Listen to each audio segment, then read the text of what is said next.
I mean, I think everyone's going to be watching this series and saying, is IMT Xmithie better or is CLG Dardoch better? It's a trade that has been mutually beneficial for both teams. Over here on Immortals, Xmithie coming in, kind of being that calming voice. He spoke about composure, and Xmithie has done just that for this team. We get confidence by Jake. Xmithie gets strung, propels for starting, goes into the pit though, pumps his only, just buying time. Damage still there, but Xmithie, oh my god, he's falling! Are you kidding me? And Immortals are going to save the game. That was a thing of beauty from Xmithie. The new Dardoch including CLG has looked good. Here comes the attempt of the King. Dardoch is here though, right into the CC, and he read the entire play. Player of the game, Dardoch's Gragas was pretty freaking great. Both teams are doing really well. What an insane game from CLG. Well, Immortals are definitively a top-tier team. And now CounterLogic Gaming will play Immortals to see who really got the better of that trade.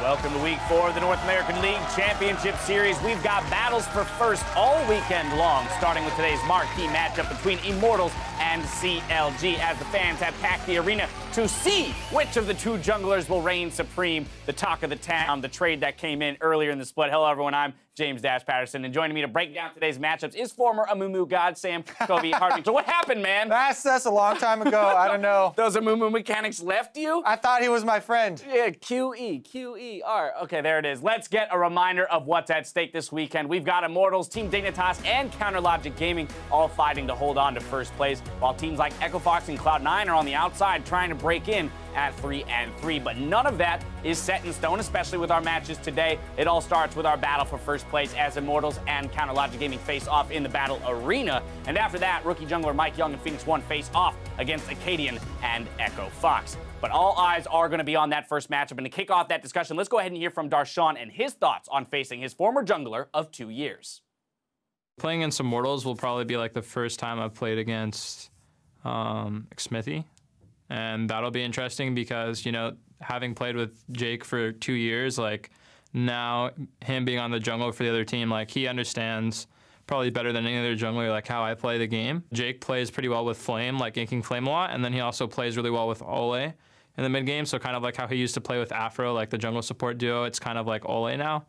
And so I kind of see some similarities on Immortals, like there are to CLG, but I still think we're the better team, and it's gonna be a hard match, but it's not. They're definitely not the strongest team. Darshan enlightening us to some of his own preconceived notions on how exactly Xmithie will play coming into today's matchup. And on the topic of preconceived notions, you know, this trade was the talk of the town. Everyone in the world had an opinion on who got the better end of the deal, you know, how will these guys slot into the team strategically. And to that end, Kobe and I decided to do a slightly deeper dive and statistically to kind of parse through some things about how these guys might match up here today. Exactly. I mean, people were wondering, oh yeah, Xmithie, he's this farm-oriented vision jungler, right? And he's this nice guy. That's why they're having success on Immortals. But we wanted to dispel this myth after like week 2, because Xmithie deserves credit for his jungle ganks that he's getting off in the early game. The stats that we went into, Dash, these are pre-15 minutes. Exactly. The very first thing we took a look at is jungle proximity. So again, how active are they on the map in relation to the laners on their team? Exactly. That's time spent within 2,000 range, which is level 1 Caitlyn Ultimate. And as you can see, both of them comparable numbers. These are two of the most active junglers, as you said. However, big difference is Xmithie converting so much more of his time into actual kills and assists for his teammates than Dardoch is, even though Dardoch is spending time there. And it could be, you know, warding around, scuttle crab control, those other activities that you can perform around the lane while providing support, but not necessarily getting a kill. We talk about converting into kills, and here we have the heat map of every single kill for both teams that involved either of the junglers. So we split the map, top side, bot side. Top side does include mid lane and above, so it's inclusive of mid lane, whereas bot side is everything south of mid lane. But we see two distinct focuses, different focuses from the two junglers. Exactly. I mean, you know, jungle proximity is one thing. Where are they actually finding these kills is a very, very clear story here. And if you watch the games and you pay attention to these teams, it's not really a surprise. People are already memeing about the Dar duo, Darshan and Dardoch up in the top lane. They've been, you know, acquiring a lot of kills there. Meanwhile, bottom lane for Immortals, Ole and Cody-san also finding success. All right, so of course now we've identified fine. Immortals is focusing bot side and CLG is focusing top side. Let's go into the microcosms of the lanes and see how the laners are benefiting from the attention that they're getting. Right here at the top, what I notice is, of course, Darshan finishing first both as a player in terms of kills and assists picked up per game, but also when the jungler's involved, he has the most. What strikes me is that Flame is finding relative success with very little attention. Exactly. Flame is number 2 with relatively less jungle impact from Xmithie. So Flame, people have noticed, has had kind of a breakout split for himself and really been rising to the occasion. Meanwhile, Darshan and Dardoch, while they are finding success, it's often together.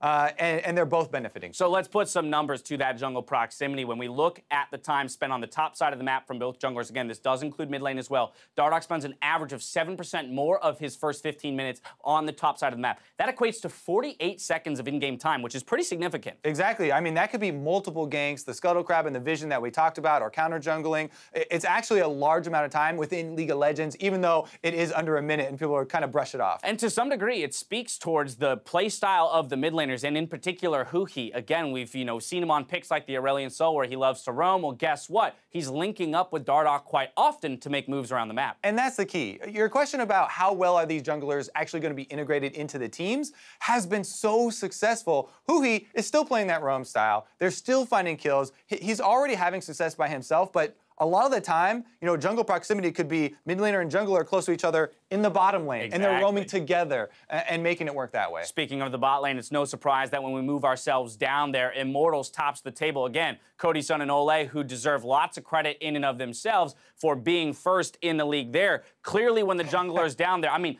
doubling the kills and assists of Aphromoo and Stixxay when Xmithie's involved. Exactly. As we saw in the heat map, skulls all over the place in the bottom of the map here for Immortals, and it has been true to that style, right? They identified that these guys are such a strong bottom lane, they want to play off the bottom lane, so then they lend more resources to that side of the map, trying to push down the turrets earlier, trying to get those kills. All right, great. We've identified trends, patterns, and statistical, anomalies and whatnot. But what does this mean in terms of the context of the actual matchup, right? Because at the end of the day, Dardoch could just come into this matchup and go, actually, I'm going to go bot lane, the entirety of the first 15 minutes. So I think that's what makes this fun, is trying to identify how these players will themselves, parse through this information and affect their strategic, strategies coming into the game. Exactly. Falling into a pattern, we always say, is one of the worst things that you can possibly do as a jungler, as anyone in League of Legends. And, the personal relationship might also affect this game, as 2 CLG members now on Immortals might, change the way that Xmithie and Pobelter play.